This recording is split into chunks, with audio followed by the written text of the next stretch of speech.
Assalamualaikum warahmatullahi wabarakatuh. We are from third group and we are going to discuss about experimental research. But before that, I want to introduce our member. They are Wahyu Ningsi, Endra Sufanlai, Neni Febriana, Maulana Rizky Ardiandi, Rizka Widya Saputri, Sela Septianisa, and me, Putri Rizky Ramasari Anwar. Okay, the first material is definition of experimental research. Experimental research is the only type of research that can test hypotheses to establish cause and effect relations. It represents the strongest chance of reasoning about the links between variables. In experimental research, the researchers manipulate at least one independent variable, controls other relevant variables, and observe the effect on one or more dependent variables. The manipulation of an independent variable is the primary characteristic that differentiates experimental research from the other types of research. The independent variable, also called the treatment causal or experimental variable, is that independent variables that are frequently manipulated include method of instruction, type of reinforcement, arrangement of learning environment, type of learning materials, and length of treatment. The experimental research method is widely used in psychology and social science, psychology, and education. It is based on the comparison between two or more groups with a strong forward logic.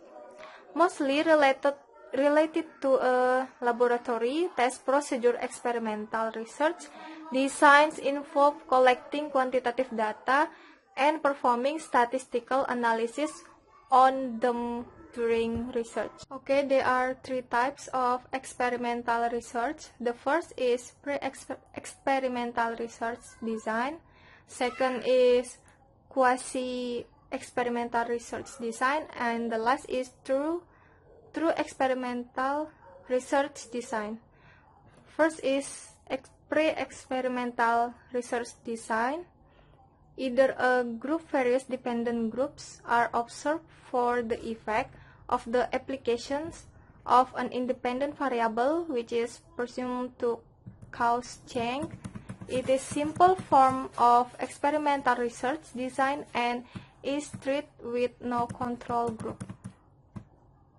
And the pre-experimental research design is further divided into three types. They are one-shot case study research design. In this type of experimental study, only one dependent group or variable is considered. The study is carried out after some treatment which was presumed to cause change, making it a post-test study. The second is one group pre-test, post-test research design.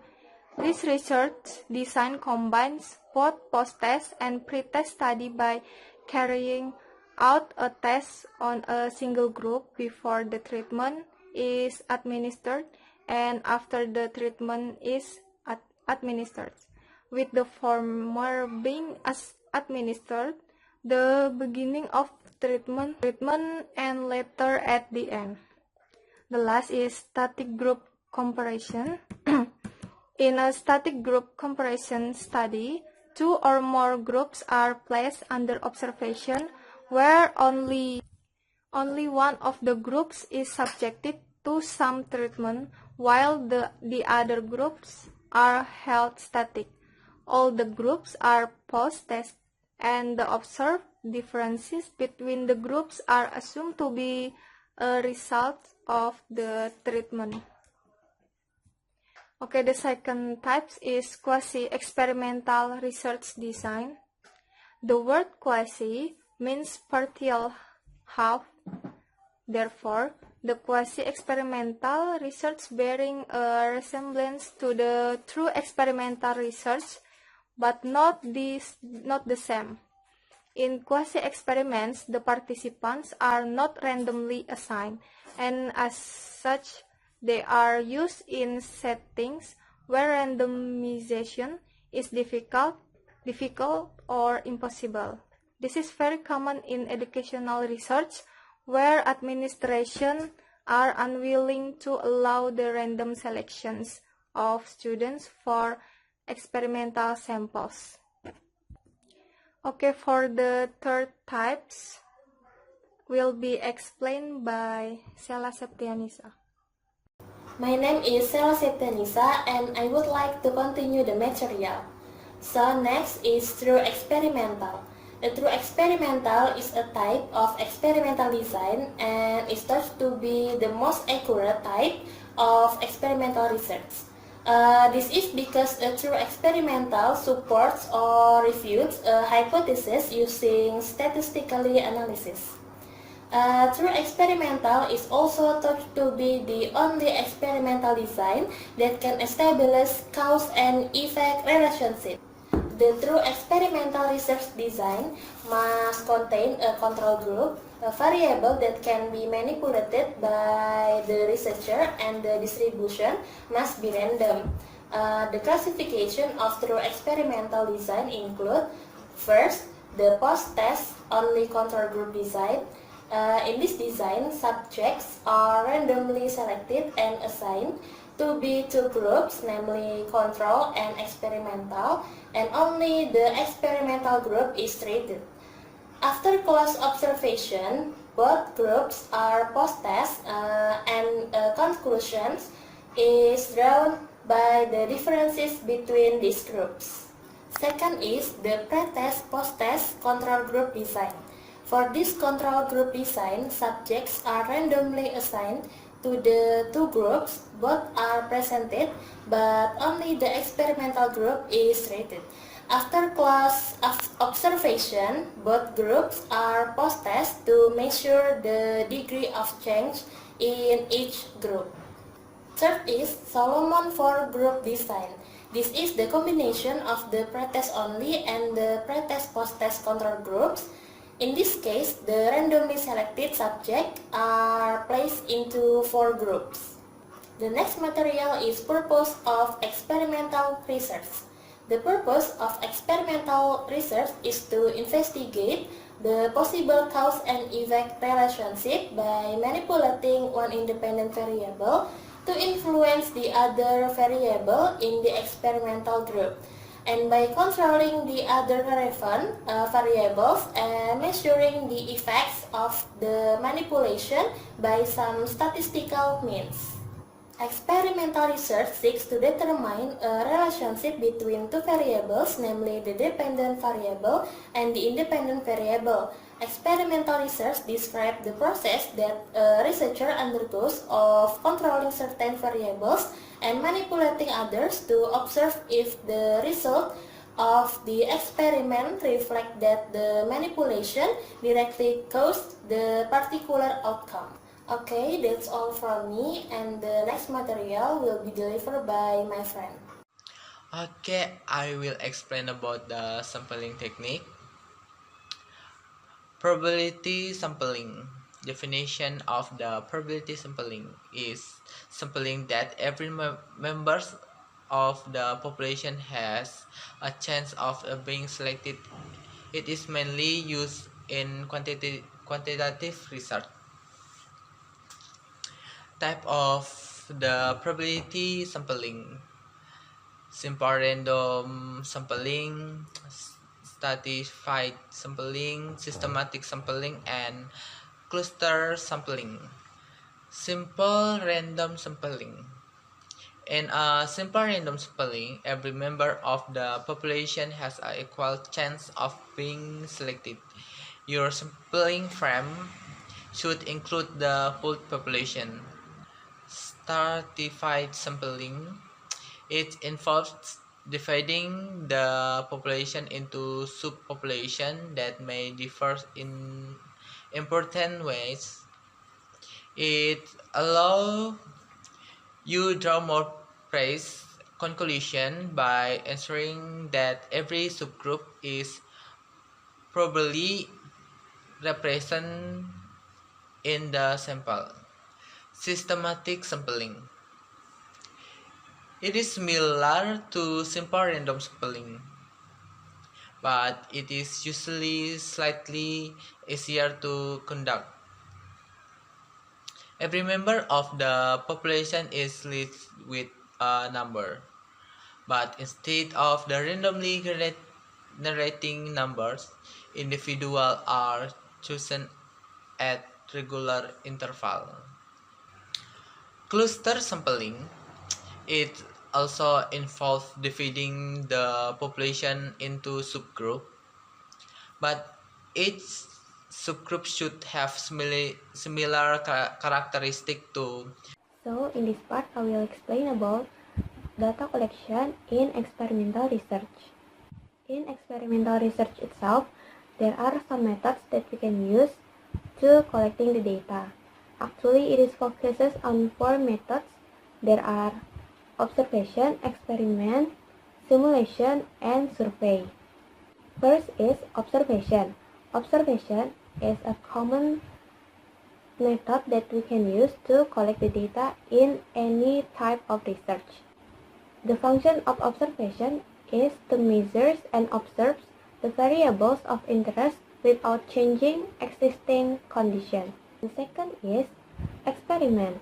Experiment is used to assign a treatment and observe the response. Sometimes a control group may be used to compare the effectiveness of a treatment. The third is simulation. Simulation uses a mathematical, physical, or computer model to replicate the conditions of a process or situation. This is frequently used when the actual situation is too expensive, dangerous, or impractical to replicate in real life. The third method is survey. Survey is same as observation method because it is frequently used when the subjects are people and questions are asked of them. When designing a survey, you must be very careful of wording the question so that the results are not biased. The survey itself can be shared with the respondent both physically and electronically. When collecting data through surveys, the kind of data collected depends on the respondent, and the researchers have limited control over it. There is also instrument. Instrument itself as a part of rigorous data collection, the proposal developer also provides detailed information about the actual survey instruments to be used in the proposed study. This is what I found on Creswell books. They specify the form of data collection. Fowler in 2009 identified the following types: mail, telephone, the internet, personal interview, or group administration are considered the types of data collection, such as using an internet survey and administering it online has been discussed extensively in the literature. Regardless of the form of data collection, provide a rationale for the procedure, using of argument based on its strength and weakness, cost, data availability, and convenience. So the thing that I have mentioned before, it is kind of interface that you can use to collecting the data for experimental research. The next material will be delivered by my other group member. Next, I will explain about data analysis. Indicate the inferential statistical tests used to evaluate the theories in the study. For study designs of categorical information or groups on independent variables and constant information on dependent variables, researchers use t-tests or ANOVA, ANCOVA, or MANOVA tests. Interaction and key results of ANOVA are used in factorial designs. If pre-test or post-test results indicate a marked deviation from normal distribution, utilizing non-parametric statistical tests. often reflect the functional importance of the monitoring of impact size and confidence intervals. Using line diagrams for baseline and treatment observation for horizontal axis time units and vertical axis target activity for single subject study designs. Researchers plot each data point separately on the graph and link the data points to the lines. Tests with statistical significance, such as t-tests, are occasionally used to compare the pooled mean of baseline and treatment phases, whereas such methods may violate the assumption of independent measurement. So, this is example of research article, quasi-experimental. The title is The Effect of Pantomime Games on Learning Vocabulary Among Iranian EFL Learners. So, this article get from the Journal of Asia TEFL. The purpose of this article is to help the learners guess or job an object, an action, by looking at a person who acts it out, raise a question in the mind of the research. Example, to what extent can pantomime result in both recall and retention of vocabulary items among Iranian EFL learners at the high school level? Understanding the answer to this question could help pre-service high school teachers with one of their most serious challenges, that of vocabulary recall and retention. Research design of this article is quasi-experimental study, has a between subject design, as a comparison occur between the control group and the experimental group as a quantitative study. The study was conducted at all-female high school. A total of 3 intake classes with 79 female language learners were used. The learners were all 16 years of age and were studying in the 9th grade. These participants did not statistically differ in their English as a foreign language skill and were divided into 2 groups. The data collection or instrument are used in the study are scale and post-test. By using the scale, the research could determine 54 unknown vocabulary words of all participants. Finally, a research-made vocabulary test was given to the participant as a post-test, and the data analysis are used in this study is t-test. Okay, my name is Mohd Khadiandi, and here we would like to give another example of experimental design that used in certain research article or study that we got from Journal of Asia TEFL, volume 17, number 3, autumn 2020, and this research article entitled Towards Implicit Vocabulary Acquisition of Young Learners, the Use of Input Flooding and Peripheral Learning. The participants of this study consist of 3 classes of 3rd primary from Kaula bin Al-Azwar Primary School on Iraq. We can see on the table 1, this research used through experimental design, which is pre-test and post-test control group design, and it is divided into 3 groups: experimental group 1, experimental group 2, and control group. So for experimental group 1, they will have input flooding technique, which is the teacher will give 3 videos of short animated short stories and songs that contain antonyms. And for experimental group 2, they will have peripheral learning, which the teacher will post pictures on the walls which contain opposite words. And for control group, they don't receive any additional information about antonyms.